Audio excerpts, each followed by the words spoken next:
हाय, जय हिंद।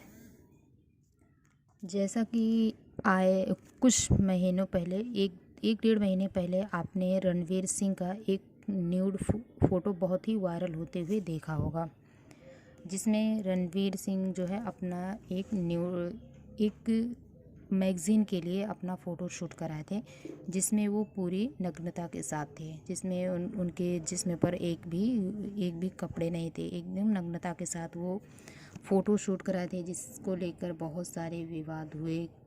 बहुत कई लोगों को हर्ट हुआ, कई लोगों की फीलिंग हर्ट हुए। उनके ख़िलाफ़ कई स्टेट में जो है उनके ख़िलाफ़ एफआईआर भी हुए हैं। उन कोर्ट पुलिस ने उन्हें समन भी जारी कर दिए हैं और काफ़ी वायरल भी हुआ वो चीज़ें। तो मैं आपको ये चीज़ें इसलिए बताना चाहती हूँ कि अगर हम लोग अपने नज़रिए से देखें, समाज के नज़रिए से देखें, तो वो बहुत ही गलत है, बहुत ही अश्लीलता का काम है, बहुत ही अश्लीलता है। उससे बच्चे क्या बड़ों पर भी बुरा प्रभाव पड़ा है। तभी उनके खिलाफ़ कोई एक्शन लिया गया है। ये हमारे और आपके और समाज के नज़रिए से देखा गया चीज़ है कि वो जो है बहुत गलत काम किए हैं। उनको ऐसे नग्नता के साथ फ़ोटोशूट नहीं कराना चाहिए था। लेकिन अगर हम वही चीज़ कानून के नज़रिए से देखते हैं, तो आइए जानते हैं कि कानून के नज़रिए से उनका फ़ोटो शूट कराना कहाँ तक अश्लीलता है और वो अश्लीलता है कि नहीं है। ये अगर है तो फिर उनके ख़िलाफ़ कौन कौन से धाराएं लग सकती हैं, कि उनको क्या सज़ा हो सकती है, कितने जुर्माने से वो दंडित किए जाएंगे। और अगर सज़ा नहीं है तो फिर उन्हें कोर्ट से रिहाई मिल जाएगी, कि कोर्ट से उन्हें बेल मिलेगा या नहीं मिलेगा। तो हम यहाँ अपने नज़रिए से ना देखकर उसे जो है कानून के नज़रिए से देखने की कोशिश करेंगे और समझने की भी कोशिश करेंगे। तो वीडियो में अंत तक बने रहिएगा और पूरा वीडियो देखिएगा, और मेरी यही कोशिश रहेगी कि मैं आपको कानून को जो है आसान से आसान भाषा में समझा सकूं। मैं इसमें कानून के शब्द का एक भी शब्दों का इस्तेमाल नहीं करूँगी। जो भी शब्द हम यहाँ इस्तेमाल करेंगे अपने भाषा में आपको समझाने की कोशिश करेंगे। तो सबसे पहले मैं आपको आईटी की धारा 67 के बारे में बताऊंगी कि आईटी की धारा 67 जो उनके ऊपर पहले लगी है, कि आईटी की धारा 67 क्या होती है। तो आईटी की धारा 67 ये कहती है कि अवांछनीय कार्य करना अपराध है। अवांछनीय कार्य करने का मतलब कि गलत तरीके से फ़ोटो शूट करना अपराध की श्रेणी में आता है। मतलब ऐसा काम करना, अवांछनीय का मतलब कि ऐसा कामुक कार्य करना। कामुक का मतलब होता है कि अगर आप कोई काम करते हैं और उसे देखकर लोग प्रभावित होते हैं और वही चीज़ वो भी करना चाहते हैं, तो इसे कहते हैं कामुक। तो अगर आप ऐसा कामुक कार्य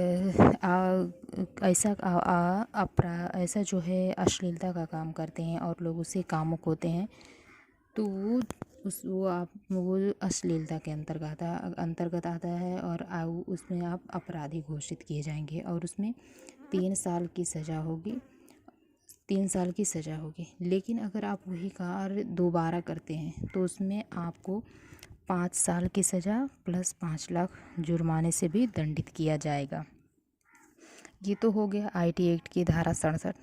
अब आते हैं आईपीसी की धारा 292 के अंतर्गत, जो ये कहता है कि लोगों को कामुक करने वाली चीज़ें, अश्लील चीज़ों को प्रकाशित करना या अश्लील चीज़ों को बेचना, अश्लील चीज़ों को खरीदना या उसे इकट्ठा करके रखना या उसे भाड़े पर देना, ये सब चीज़ें जो है वो अपराध की श्रेणी में आती हैं। जैसे अब रणवीर सिंह ने क्या किया, अगर रणवीर सिंह अपने उस फ़ोटो को बेच ही रहे हैं, एक तरह से हुआ कि अगर वो मैगज़ीन के लिए फ़ोटो शूट कराएं तो वो बेचना ही हुआ, और क्योंकि उसके बाद वो बेचने की श्रेणी में ही आता है। तो इसमें ये बताया गया है कि अगर अश्लील चीज़ों को प्रकाशित करना या उसे बेचना या उसे भाड़े पर देना या उसका आयात निर्यात करना जो भी है, ये सब जो है वो अपराध की श्रेणी में आता है और इसके लिए आपको 2 साल की सज़ा हो सकती है प्लस 2000 रुपये का जुर्माने से भी दंडित किए जाएंगे।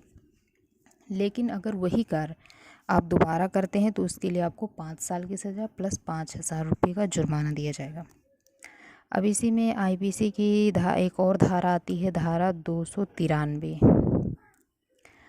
धारा 293 ये कहती है कि 20 साल से कम उम्र के बच्चे अगर यही चीज़ करते हैं तो उनको 3 साल की सज़ा दी जाएगी, और अगर दोबारा यही चीज़ करते हैं तो उनको 7 साल की सज़ा दी जाएगी। तो आईपीसी की धारा 293 में बताया कि 20 साल से कम के बच्चे अगर करते हैं तो उनके लिए सज़ा है। 20 साल से कम उम्र के बच्चे के लिए ये सज़ा है। अब आगे एक और धारा आती है जो धारा 294, वो भी आईपीसी की धारा आती है कि उसमें ये कहा गया है कि पब्लिक प्लेस में अश्लील कार्य करना या कि अश्लील फ़ोटो दिखाना या किसी को अश्लील फ़ोटो दिखाना, कोई पिक्चर बनाना, कोई पिक्चर दिखाना, या पब्लिक प्लेस पे साउंड मतलब तेज़ साउंड में कोई अश्लील गाने सुनना। जैसे आजकल इतने भोजपुरी गानों में इतनी अश्लीलता है कि हम और आप अपने फैमिली के साथ बैठ के वो सॉन्ग नहीं सुन सकते। इतना गलत इम्पैक्ट पड़ता है हमारे ऊपर।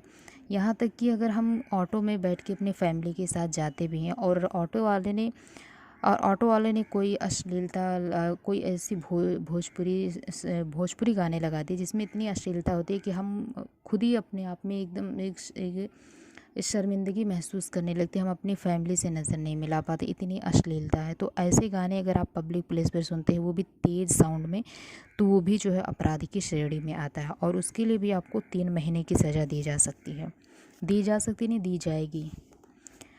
अब इसी मामले में ये तो हो गया कि ये 4 धाराएँ मैंने आपको बताई हैं। आईटी एक्ट की धारा 67, आईपीसी की धारा 292, 293 और 294।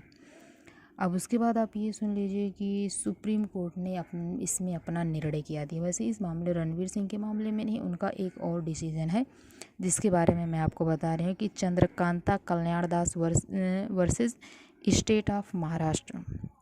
इसमें सुप्रीम कोर्ट ने अपना एक निर्णय दिया था कि कला या साहित्य के अंतर्गत अगर कोई नग्नता की जाती है तो वो अश्लीलता के अंतर्गत नहीं आता है।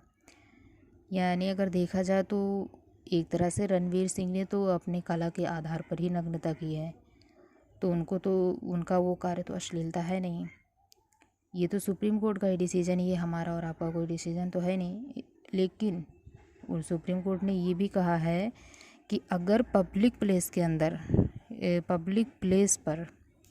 पब्लिक प्लेस पर आप कोई अपने प्राइवेट पार्ट की अश्लीलता करते हैं या हस्तमैथुन करते हैं या कोई अप्राकृतिक कार्य करते हैं तो वो अश्लीलता के अंतर्गत आएगा, ना कि आप अपने कला के आधार पर करते हैं तो इस हिसाब से तो देखा जाए तो रणवीर सिंह को एंटीसिपेटरी बेल भी मिल जाएगी हाई कोर्ट से, और वो हाई कोर्ट से एंटीसिपेटरी बेल ले लेंगे और उसके बाद उन्हें तो कोई सज़ा नहीं होगी, उन्हें कोई सज़ा भी नहीं हो सकती, और उन्हें होगी भी नहीं, क्योंकि हमारा आप अगर जब इतने नॉलेजेबल हैं, इतना नॉलेज रखते हैं, तो रणवीर सिंह तो उनके लॉयर जो बड़े बड़े लॉयर हायर किए हैं तो उनको तो पहले पता होगा कि किस बेस पर हमें सज़ा होगी, किस बेस पे नहीं होगी, क्या हमारा ये फ़ोटोशूट जो है वो अश्लीलता की श्रेणी में आएगा या नहीं आएगा।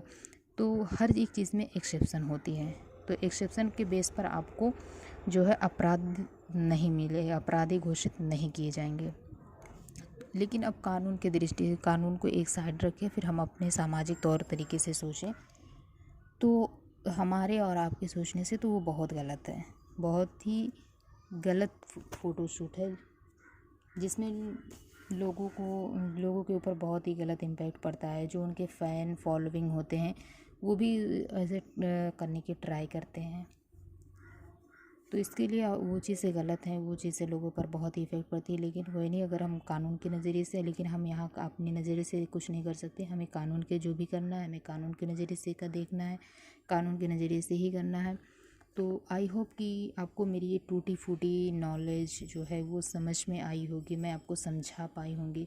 मैं कोशिश करूँगी कि मैं आपको और बेहतर तरीके से समझा सकूँ। गाइज़, ये मेरा अभी शुरुआती दौर है तो मुझे भी थोड़ा बहुत बोलने में हिचकिचाहट हो जाती है। वैसे आप लोग किसी का लाइक, किसी की व्यूज़ और सब्सक्राइब देखकर किसी का नॉलेज पर जज मत कीजिए कि अगर इनके सब्सक्राइबर इतने कम है तो इनको नॉलेज नहीं होगा। प्लीज़ हमारा मोटिवेशन आप लोगों से ही बढ़ेगा, आप लोग के सपोर्ट से ही हम आगे और अच्छी वीडियो बनाएंगे, हमारे सब्सक्राइबर बढ़ेंगे। तो प्लीज़ मेरा दिल से रिक्वेस्ट है कि अगर मेरी टूटी फूटी समझाई हुई बातें अगर आपको समझ में आए तो मेरे चैनल को सब्सक्राइब करिए और मुझे सपोर्ट करिए। जय हिंद।